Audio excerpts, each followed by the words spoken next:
Hola, hoy es miércoles 10 de septiembre de 2025.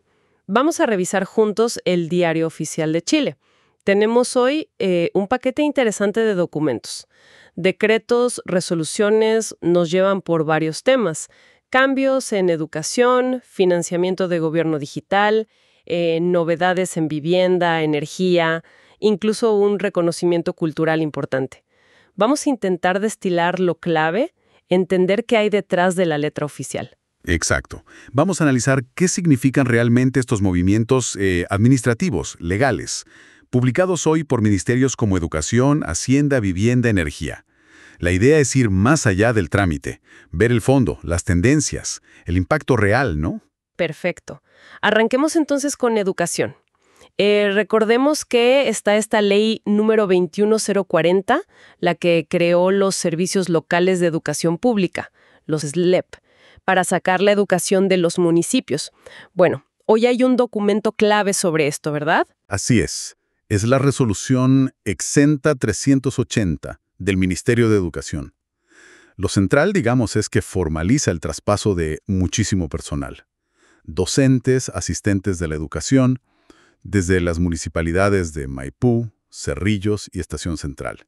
Se van al nuevo SLEP de Santa Corina. Ah, ok. Y un detalle importante. Aunque se formaliza ahora, el traspaso como tal se hizo efectivo el 1 de enero de 2025. Hubo una postergación, ¿sabes? Se definió en la Ley de Presupuestos del año pasado. Entiendo. Y me decías que es un documento enorme, lleno de listas, nombres, RUTs, para que tengamos una idea de la escala humana detrás de esto. Los primeros nombres son Amalia Andrea Abayay Gaete, Lorena de Lourdes Abarca Quesada. Son miles de personas, literalmente. Miles. Y me llama la atención que el texto habla de correcciones. Dice que se modificaron en 2024 resoluciones que eran de 2022. Eso sugiere que el proceso no fue tan... Directo, ¿no? Para nada. Para nada. Aquí vemos el desafío clásico de estas reformas grandes. Por un lado, el objetivo de la ley es claro: centralizar. Quieren estandarizar la calidad, mejorar la gestión educativa, separarla de las prioridades de cada municipio, que a veces son otras. La promesa es una educación pública más pareja, digamos. Claro.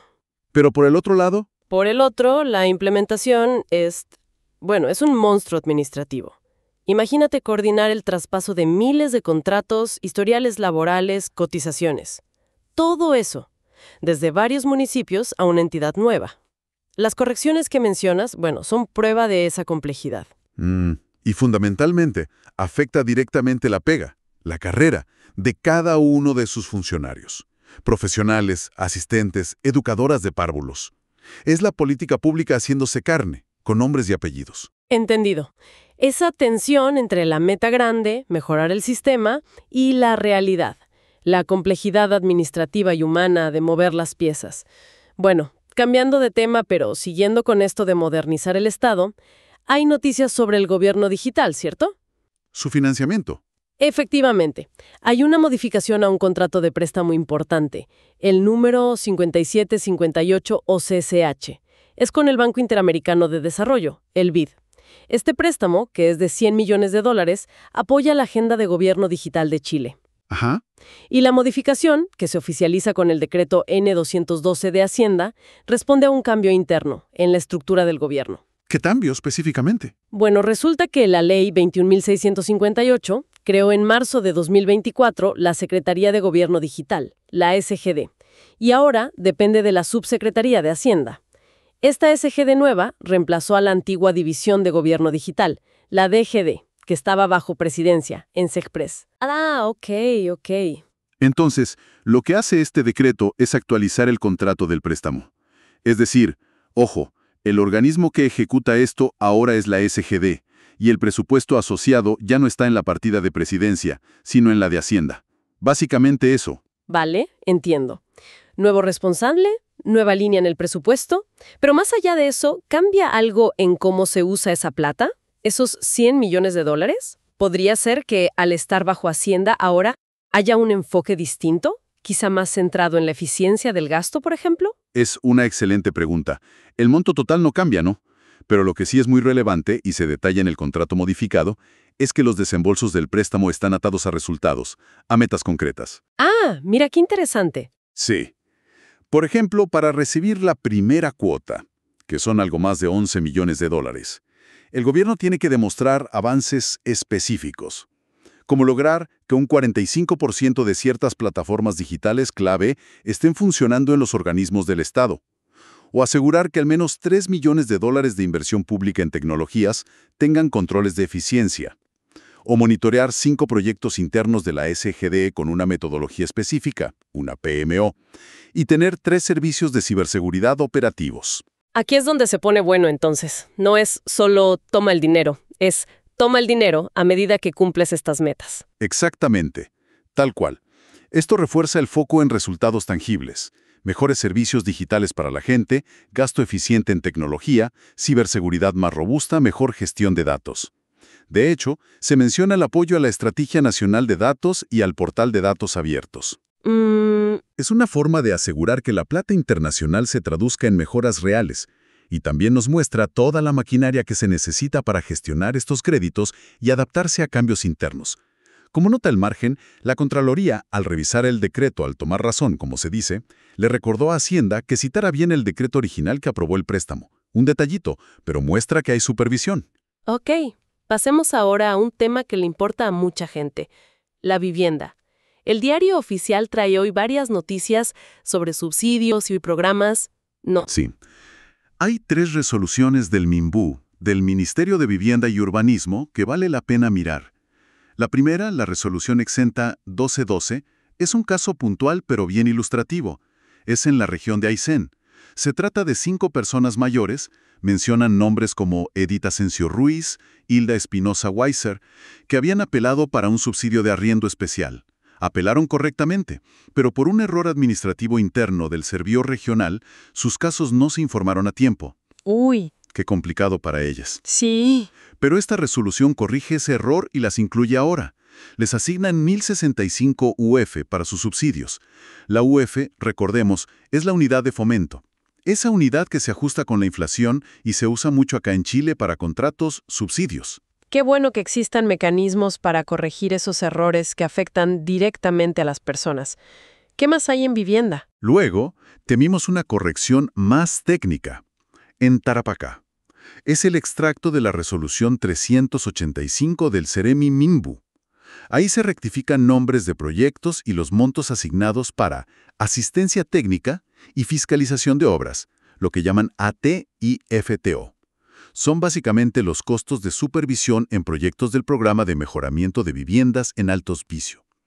Mencionan proyectos como Socavones Mirador del Pacífico 1 y 2. El total corregido para varios proyectos suma unas 2.141 UF. Es un recordatorio de que hay que ser preciso al manejar fondos públicos, ¿no? Claro, cada peso o cada UF cuenta. Exacto. Y la noticia más grande en vivienda hoy es la resolución 1223 del MIMBU. Esta modifica una resolución anterior para aumentar los fondos disponibles y aprueba la nómina final de seleccionados del primer llamado de 2025 para el subsidio habitacional para sectores medios, el famoso DS1, tramos 1, 2 y 3. Ah, el DS1. Ese es muy esperado siempre. Muy esperado, sí. Y aquí hablamos de cifras importantes. Se incrementa la asignación total a más de 2,84 millones de UF para comprar vivienda y sobre 151.000 UF para construir en sitio propio. Esto permite seleccionar a miles de familias, 6.623 para adquisición y 279 para construcción. También se informa de postulaciones que quedaron fuera, más de 500. Entonces el panorama en vivienda hoy nos muestra como esa dualidad, ¿no? Por un lado, la necesidad constante de ajustar, de corregir errores, de ser preciso en los detalles. Y por otro, programas a gran escala que siguen avanzando, asignando sumas millonarias para beneficiar a miles de familias. Exactamente. Refleja la dinámica continua de la política habitacional. Combina la gestión del día a día, con sus tropiezos administrativos que son casi inevitables, y el impulso de soluciones a una escala mayor. Ok, dejemos la vivienda y entremos a otro sector de infraestructura clave, la energía. Específicamente, la transmisión eléctrica. ¿Qué novedades hay ahí? Correcto. Hoy se publicó el decreto exento 219 del Ministerio de Energía. Este formaliza un cambio de dueño, por así decirlo, para un paquete importante de obras de transmisión. El proyecto principal es la nueva línea 2 por 154 kV Tinguirírica-Santa Cruz, además de ampliaciones en varias subestaciones asociadas. Ya. Originalmente, estos proyectos se los adjudicó la empresa Ferrovial Power Infrastructure. Lo que hace este decreto es reconocer oficialmente que Ferrovial transfirió los derechos para construir y operar estos proyectos a dos empresas filiales que creó para esto, Alto Huemul Transmisión S.p.A. y Alto Huemul Segundo S.p.A. A ver, ¿y eso es normal? ¿Que una empresa que gana una licitación luego le pase el proyecto a otra? Sí, sí. Es una práctica bastante común en grandes proyectos de infraestructura, y en este caso estaba explícitamente permitido en las bases de la licitación. No es algo irregular. La empresa matriz, Ferrovial, crea estas sociedades vehículo, una para la línea, otra para las ampliaciones. Usualmente lo hacen para gestionar el proyecto de forma separada o para aislar riesgos, facilitar financiamiento específico. Entiendo, como una estrategia empresarial. Exacto. Y es importante destacar que el decreto deja claro que la empresa matriz Ferrovial sigue siendo responsable solidaria, o sea, garantiza que las filiales van a cumplir con todas las obligaciones del proyecto. Ok, eso es clave. Y más allá del trámite legal, estos proyectos son piezas importantes del puzzle energético, ¿no? Fortalecer la red de transmisión es vital para poder conectar todas las nuevas centrales renovables que se están construyendo y para que la electricidad llegue segura a todo el país. Totalmente. Como dice el propio decreto, estas obras son parte del plan de expansión de la transmisión que se definió en 2021. Son pasos necesarios para modernizar la red y apoyar la transición energética de Chile. Y relacionado con energía, aunque de forma mucho más técnica, hoy también se publicó una resolución, la 543, de la Comisión Nacional de Energía, la CNE. Corrige un detalle menor en una resolución anterior sobre el costo de falla. El costo de falla. ¿Qué es eso? Básicamente un cálculo técnico. Estima cuánto le cuesta económicamente al sistema si hay un apagón. Se usa para temas de planificación de la red y para algunas tarifas. La corrección es de forma, un detalle técnico. Pero bueno, ilustra el nivel de detalle que maneja la regulación eléctrica. Lo fascinante es ver cómo estos actos administrativos, desde traspasos de proyectos gigantes hasta ajustes de parámetros técnicos, son como el andamiaje invisible que sostiene el desarrollo de la gran infraestructura energética. Muy claro. Bueno, antes de cerrar, como siempre, el diario oficial trae muchas otras cosas. En lugar de una lista eterna, quizás podemos destacar un par que llamen la atención. De acuerdo. ¿Cuál te parece? Hay un reconocimiento cultural muy bonito. La resolución exenta 10.401 de Educación concede la Orden al Mérito Docente y Cultural Gabriela Mistral, en grado de comendador, a la extraordinaria artista peruana Susana Vaca. Ah, qué bien. Merecidísimo. Sí, un reconocimiento a sus más de 50 años de trayectoria, su aporte gigante a la música afroperuana y latinoamericana. Un gesto cultural relevante entre tanto texto administrativo, ¿no? Sin duda. Un reconocimiento merecido y significativo. Resalta esa dimensión cultural del quehacer del Estado, más allá de lo puramente administrativo o económico. Y en el ámbito de la institucionalidad democrática está el Decreto Supremo 214, de Interior.